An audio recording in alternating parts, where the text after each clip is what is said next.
জানো তো আমাদের পোখরা ট্রিপটা না আদ্ভিকের সাথে ছিল থার্ড ট্রিপ। তার আগে বলে নিই, নবমীর সকালে ঘুম থেকে উঠে ব্যালকানিতে দাঁড়িয়ে যখন এইভাবে ভিউটা দেখতে পাচ্ছিলাম না, মনটা জাস্ট বিশ্বাস করো ভরে যাচ্ছিল আনন্দে। তো আদ্ভিককে নিয়ে আমরা প্রথম গেছিলাম সি বিচে মন্দারমণি, তখন আমাদের সাথে ছিল পাপা মামনি। সেকেন্ড আমরা গেছিলাম ওর বার্থডে সেলিব্রেশনে নগরকোট, যেটা তোমরা সবাই দেখেছো। থার্ড টাইম আমরা গেছিলাম পোখরা। বাইরে থেকে যারা মনে করে দেখে যে এত একটা ছোট্ট বেবিকে নিয়ে তো কি সুন্দর বিন্দাস ঘুরছে, ব্যাপারটা কিন্তু এক্স্যাক্টলি এরকম না।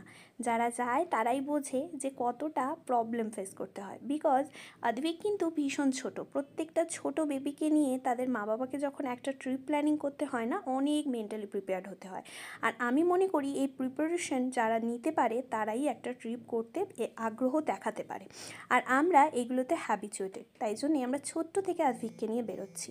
তো আমরা নবমীর সকালে ব্রেকফাস্ট শুনে চলে গেছিলাম। দেখতেই পাচ্ছ কত রকম ফ্রুটস, গ্লেজ পটাটোস, তার সাথে সালামি, চিকেন সসেজ, আছে পোহা, তারপরে ওমলেট, তার সাথে ছিল অমলেটের সাথে ছিল বাটার নান, মিক্স ভেজ, তার সাথে এদিকে ছিল ফ্রুটস। কেমন লাগলো ভিডিওটা জানি।